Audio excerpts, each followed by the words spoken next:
আসসালামু আলাইকুম। আরবিডি নিউজের সর্বশেষ আন্তর্জাতিক সংবাদে সবাইকে আমন্ত্রণ জানাচ্ছি। সঙ্গে আছি আমি রাজীব। প্রথমেই জেনে নেওয়া যাক কি থাকছে এখনকার গুরুত্বপূর্ণ সংবাদ শিরোনামে। পক্ষ ছেড়ে বহু সেনা ইয়েমেনি বাহিনীতে আরও একটি ড্রোন ভূপাতিত করল হুতিরা। এবার রাশিয়ায় কোকাকোলা ও পেপসির ব্যবসা বন্ধ। রুশ সেনাদের অগ্রগতি কিভাবে ধীর করল ইউক্রেন, এবং সর্বশেষ থাকছে জেলেনস্কির নতুন রেকর্ড, প্রশংসায় পঞ্চমুখ ব্রিটিশ নেতারা। রাশিয়ায় কোকাকোলা ও পেপসি তাদের ব্যবসা বন্ধ করে দিয়েছে। তারা মনে করছে রাশিয়ার জনগণ এবার কোকাকোলা আর পেপসি খেতে পারবে না, তারা হজমহীনতায় ভুগবে। কিন্তু বাস্তবিক অর্থে কি তাই?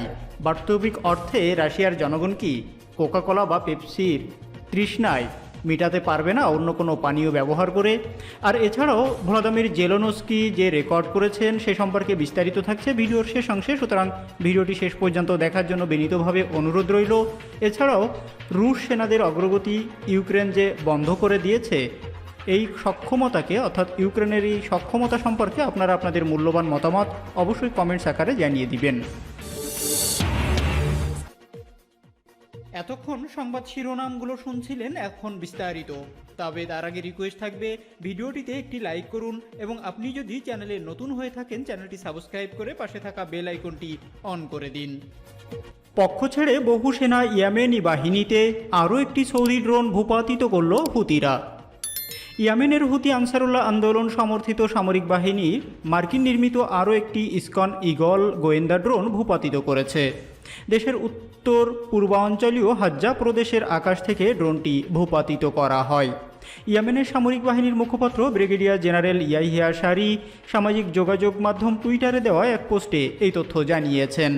তিনি বলেন, মঙ্গলবার সকালের দিকে হাজ্জা প্রদেশের হারাজ এলাকায় আকাশে শত্রুতামূলক তৎপরতা চালানোর সময় সৌদি গোয়েন্দা ড্রোনটি ইয়েমেনের আকাশ প্রতিরক্ষা ইউনিট ভূপাতিত করে। এদিকে ইয়েমেনের সাবেক প্রেসিডেন্ট আব্দুর রাব্বুর মানসুর হাদির অনুগত কয়েক ডজন সেনা পক্ষ ত্যাগ করে হুতি সমর্থিত সামরিক বাহিনীতে যোগ দিয়েছে।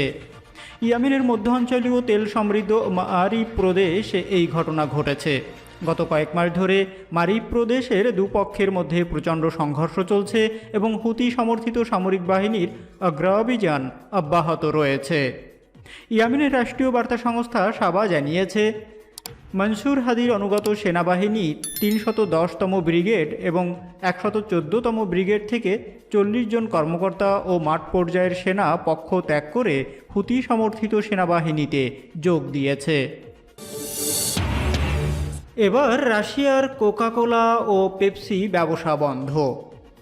রাশিয়া থেকে এবার ব্যবসায়িক কার্যক্রম গুটিয়ে নেওয়ার ঘোষণা দিল কোমল পানীয় প্রস্তুতকারক প্রতিষ্ঠান কোকাকোলা ও পেপসি। ইউক্রেনে রাশিয়ার আগ্রাসনের পর থেকে একের পর এক ব্যবসায়িক নিষেধাজ্ঞায় পড়েছে রাশিয়া। ইউক্রেনে হামলা চালানোর 2 সপ্তাহের মধ্যে বেশ কয়েকটি বহুজাতিক কোম্পানি রাশিয়ার সঙ্গে তাদের ব্যবসায়িক লেনদেন স্থগিত করার ঘোষণা দিয়েছে। রাশিয়ায় ব্যবসায়িক কার্যক্রম স্থগিতের ঘোষণা দিয়ে স্থানীয় সময় মঙ্গলবার অর্থাৎ 8ই মার্চ কোকাকোলার তরফে এক বিবৃতিতে বলা হয়েছে, ইউক্রেনে মর্মান্তিক ঘটনার অযৌক্তিক প্রভাব যেসব মানুষ সহ্য করছেন, আমরা তাদের পাশে আছি। অপরদিকে ইউক্রেনের রুশ হামলার দিকে ইঙ্গিত করে পেপসি জানিয়েছে, রাশিয়ায় পেপসি, কোলা, 7 আপ ও মিরিন্ডা আর বিক্রি করা হবে না। তবে শিশুদের ফর্মুলা দুধের মতো নিত্য প্রয়োজনীয় পণ্য বিক্রি চালু থাকবে। একই দিনে রাশিয়ায় আপাতত ব্যবসা বন্ধ রাখার সিদ্ধান্ত নিয়েছে কফি প্রস্তুতকারক প্রতিষ্ঠান স্টারবাকস। এর কিছুক্ষণ আগে মার্কিন ফাস্ট ফুড চেইন ম্যাকডোনাল্ডসের জানায় রাশিয়ায় তাদের রেস্তোরাঁগুলো সাময়িকভাবে বন্ধ রাখা হবে। সম্প্রতি অ্যাপল, যারা, H&M সহ কয়েকটি বহুজাতিক কোম্পানি রাশিয়ায় বিক্রি বন্ধের ঘোষণা দেয়। এছাড়া যুক্তরাষ্ট্রভিত্তিক ডিভাইও স্ট্রিমিং প্ল্যাটফর্ম নেটফ্লিক্স রাশিয়ায় তাদের কার্যক্রম স্থগিতেরও ঘোষণা দিয়েছে। চীনা প্রতিষ্ঠান বাইটড্যান্সের মালিকানাধীন ভিডিও শেয়ারিং প্ল্যাটফর্ম টিকটকও রাশিয়ায় লাইভ স্ট্রিমিং ও নতুন কন্টেন্ট আপলোড স্থগিতের ঘোষণা দিয়েছে। ইউক্রেনে হামলার প্রতিক্রিয়ায় রাশিয়ার কার্যক্রম স্থগিত করেছে আমেরিকান এক্সপ্রেসও। ভিসা ও মাস্টার কার্ডও তাদের কার্যক্রম স্থগিত করেছে দেশটিতে। আরও বড় দুটি কোম্পানি লেনদেন স্থগিত করছে রাশিয়ার সঙ্গে। সে দুটি কোম্পানি হলো পিডব্লিউসি এবং কেপিএমজি। রাশিয়া নতুন করে আইন পাশ করার কারণে কর্মীদের নিরাপত্তা নিয়ে উদ্বেগের কথা জানিয়ে বেশ কয়েকটি আন্তর্জাতিক গণমাধ্যমও তাদের কাজ স্থগিত করেছে দেশটিতে। যেসব প্রতিষ্ঠানের মধ্যে রয়েছে বিবিসি, ব্লুমবার্গ নিউজ, কানাডার CBC, German public broadcaster, ARD ও জেডডিএফ এবং ইতালির রাই। সম্প্রতি যুক্তরাষ্ট্র, যুক্তরাজ্য ও কানাডার নিষেধাজ্ঞার অংশ হিসাবে রাশিয়ার আর্থিক প্রতিষ্ঠানগুলোর সঙ্গে আন্তর্জাতিক পেমেন্ট সিস্টেম সুইফটের লেনদেনও বন্ধ হয়ে গেছে। রুশ সেনাদের অগ্রগতি কিভাবে ধীর করল ইউক্রেন? ইউক্রেনে 2 সপ্তাহ ধরে রাশিয়ার হামলা চলছে। প্রতিরোধ সহ নানা কৌশলের মাধ্যমে রুশ সেনাদের অগ্রগতি ধীর করে দিতে সক্ষম হয়েছে ইউক্রেনের বাহিনী। ইউক্রেনের বাহিনীর এই সক্ষমতা পশ্চিমা মিত্রদের কাছ থেকে প্রশংসা কুড়াচ্ছে। কিন্তু রুশ সেনাদের অগ্রগতি কিভাবে ধীর করে দিতে সক্ষম হলো ইউক্রেন? বিশ্লেষকরা বলছেন, সমর শক্তির সংখ্যাগত দিক বিবেচনায় নিলে ইউক্রেনের চেয়ে রাশিয়া অনেক বেশি শক্তিশালী। তা সত্ত্বেও যুদ্ধে রাশিয়ার বিরুদ্ধে ইউক্রেনের বাহিনীর ভালো করার ক্ষেত্রে কিছু বিষয় কাজ করছে। এসব বিষয়ের মধ্যে রয়েছে ভালো প্রস্তুতি, জাতীয় সংহতি ও রাশিয়ার ভুল। এগুলোর সমন্বিত প্রভাব ইউক্রেনের রাশিয়ার অগ্রগতি কমিয়ে দিয়েছে। রুশ বাহিনীকে মোকাবেলায় নিজে থেকেই যাচ্ছেন যুদ্ধের ময়দানে, স্ত্রী সন্তানকে পাঠিয়ে দিচ্ছেন নিরাপদ আশ্রয়ে। বিদায় বেলায় ছোট্ট সন্তানকে কোলে নিয়ে আবেগপ্লুত হয়ে পড়েন ইউক্রেনের এই পুলিশ কর্মকর্তা। তার স্ত্রীও কান্নায় ভেঙে পড়েন। রাজধানী কিয়েভের উপকণ্ঠে ইরপিন শহরে গত 24শে ফেব্রুয়ারি ইউক্রেনের বিশেষ সামরিক অভিযান শুরু করে রাশিয়া। 9 মার্চ ইউক্রেন রুশ হামলার 14তম দিন গড়িয়েছে। এই যুদ্ধের শেষ কোথায়, যুদ্ধের ভবিষ্যৎ কী, তা এখনও স্পষ্ট। তবে রুশ প্রেসিডেন্ট ভ্লাদিমির পুতিন বারবার বলে আসছেন, মস্কোর লক্ষ্য পূরণ না হওয়া পর্যন্ত ইউক্রেনে রুশ বাহিনীর সামরিক অভিযান চলবে। নাম প্রকাশ না করা শর্তে ফ্রান্সের উচ্চ পর্যায়ের একটি সামরিক সূত্র জানিয়েছে, ইউক্রেনে রাশিয়ার বাহিনী খুব দ্রুত অগ্রসর হচ্ছে না, কিন্তু এই অবস্থার ভিত্তিতে তাদের এখনই ব্যর্থ বলা যায় না। যুদ্ধের কোনো এক পর্যায়ে তারা পুনরায় সংগঠিত আক্রমণে যেতে সক্ষম হতে পারে। রুশ বাহিনীর অগ্রযাত্রার গতিকে এখনও পর্যন্ত ইউক্রেন কিভাবে আটকে রাখতে সক্ষম হলো তার 5টি কারণ চিহ্নিত করতে বার্তা সংস্থা এএফপি নতুন চিহ্নিতকরণ করেছে। 2014 সালে রাশিয়া ঝটিকা অভিযানের মধ্য দিয়ে ইউক্রেনের কাছ থেকে ক্রিমিয়া উপদ্বীপ কেড়ে নেয়। সে সময় রুশপন্থী বিচ্ছিন্নতাবাদীরা ইউক্রেনের পূর্বাঞ্চলের কিছু অংশ নিজেদের নিয়ন্ত্রণে নেয়। এ ঘটনার পর পশ্চিমাদের সহায়তায় ইউক্রেন তার সশস্ত্র বাহিনীকে যথেষ্ট শক্তিশালী করতে থাকে। 2016 সালে ন্যাটো ও কিয়েভ ইউক্রেনের বিশেষ বাহিনীর জন্য একটি প্রশিক্ষণ কর্মসূচিও শুরু করে। ইউক্রেনের এই বিশেষ বাহিনীর সদস্য সংখ্যা এখন প্রায় 2000। এই বাহিনী এখন যুদ্ধের ক্ষেত্রে দেশটির বেসামরিক স্বেচ্ছাসেবকদেরও সহায়তা করতে পারছে। যুক্তরাষ্ট্রের জর্জটাউন ইউনিভার্সিটির সহযোগী অধ্যাপক ডগলাস লন্ডন বলেন, রাশিয়ার দখলদারি প্রতিরোধের জন্য ইউক্রেনীয়রা গত 8 বছর পরিকল্পনা, প্রশিক্ষণ ও নিজেদের সুসজ্জিত করার কাজে ব্যয় করেছে। মার্কিন কেন্দ্রীয় গোয়েন্দা সংস্থার সাবেক এই কর্মকর্তা ফরেন অ্যাফেয়ার্সে লিখেছেন, যুক্তরাষ্ট্র ও ন্যাটো যুদ্ধক্ষেত্রে কিয়েভকে উদ্ধারে এগিয়ে নাও আসতে পারে। এ বিষয়টি বুঝে ইউক্রেন মস্কোকে কিভাবে ঘায়েল করা যায়, তার দখলদারিকে কিভাবে অচল করে দেওয়া যায়, সেই সব কৌশলের দিকেই দৃষ্টি দিয়েছে। ইউক্রেন একসময় সোভিয়েত ইউনিয়নের অংশ ছিল। সেই সোভিয়েত আমলে জানা শোনা বোঝার উপর নির্ভর করে ইউক্রেনে যুদ্ধ গেছে মস্কো।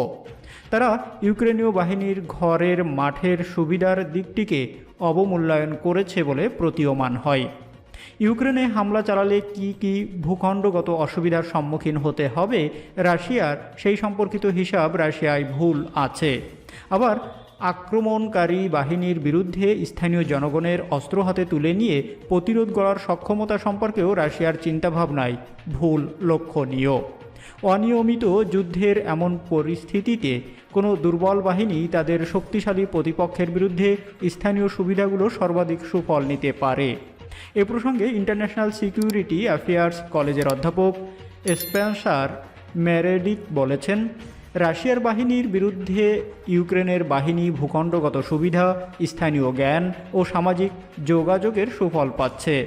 রুশ বাহিনী যখন ইউক্রেনের রাজধানী কিয়েভের মতো শহরের অভ্যন্তরে প্রবেশ করতে চাইবে, তখন শহরে লড়াই শুরু হলে মস্কোর জন্য চ্যালেঞ্জ আরও বাড়বে।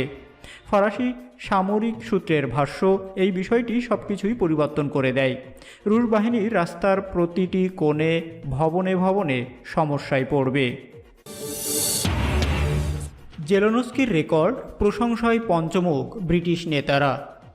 যুক্তরাজ্যের হাউস অব কমন্সে বক্তব্য দিয়ে রেকর্ড করলেন ইউক্রেনের প্রেসিডেন্ট ভ্লাদিমির জেলেনস্কি। ব্রিটিশ পার্লামেন্টের নিম্নকক্ষে এই প্রথম কোনো দেশের নেতা ভাষণ দিলেন। জেলেনস্কি যখন ভাষণ দিচ্ছিলেন, তখন সব আইন প্রণেতারাই ছিলেন নীরব। আর বক্তব্য শেষ হওয়ার পর একের পর এক আইন প্রণেতারা জেলেনস্কির প্রশংসা করলেন। বিবিসির খবরে বলা হয়েছে, ভিডিও বার্তায় ব্রিটিশ পার্লামেন্টে বক্তব্য দেন জেলেনস্কি। এ সময় ব্রিটিশ মন্ত্রী, বিরোধী দলের নেতারা পার্লামেন্টে উপস্থিত ছিলেন। মূলত হেডফোন ব্যবহার করে জেলেনস্কির বক্তব্যের তর্জমা শুনছিলেন তারা। বক্তব্য শেষ হলে ব্রিটিশ আইন প্রণেতারা জেলেনস্কিকে দাঁড়িয়ে সম্মান জানায়। ইউক্রেন ইস্যুতে যুক্তরাজ্যের পার্লামেন্টে বিতর্ক রয়েছে। এই বিতর্কের বিষয় হলো, ইউক্রেনীয়দের জন্য ব্রিটিশ সরকার যথেষ্ট করছে কি না এবং রাশিয়ার উপর যথেষ্ট নিষেধাজ্ঞা আরোপ করেছে কি না। কিন্তু যখনই ইউক্রেনকে সহায়তা ও রাশিয়ার বিরুদ্ধে অবস্থান নেওয়ার বিষয়টি আসে, তখনই যুক্তরাজ্যের বিরোধী ও সরকারি দল একট্টা। মঙ্গলবার এর ছাপও পাওয়া গেল পার্লামেন্টে। ব্রিটিশ আইন প্রণেতারা জেলেনস্কির কর্মকাণ্ডের ভূয়সী প্রশংসা করলেন। স্কটল্যান্ডের স্কটিশ ন্যাশনাল পার্টির নেতা ইয়ন ব্ল্যাকফোর্ড বলেন, প্রেসিডেন্ট জেলেনস্কি, আপনাকে স্যালুট জানাই। ইউক্রেন জনগণের পাশে রয়েছে যুক্তরাজ্যের সরকার। তিনি বলেন, ইউক্রেনের শান্তি, ন্যায় বিচার ও সার্বভৌমত্বের বিজয় নিশ্চয়ই হবে। যুক্তরাজ্যের বিরোধী দল লেবার পার্টির নেতারা স্যার কেইর স্টারমার বলেন, জেলেনস্কি আমাদের সবাইকে অনুপ্রাণিত করেছেন। তিনি বলেন, জেলেনস্কি তার সামর্থ্য দেখিয়েছেন, এই আমাদেরও দেখাতে হবে এবং ইউক্রেনীয়দের সামর্থ্য সমর্থন করতে হবে। এছাড়া ব্রিটিশ প্রধানমন্ত্রী বরিস জনসনও জেলেনস্কি ও ইউক্রেনীয়দের প্রশংসা করেছেন। এতক্ষণ সঙ্গে থাকার জন্য ধন্যবাদ। দেখা হচ্ছে পরবর্তী ভিডিওতে। ততক্ষণ পর্যন্ত ভালো থাকুন, সুস্থ থাকুন। আল্লাহ হাফেজ।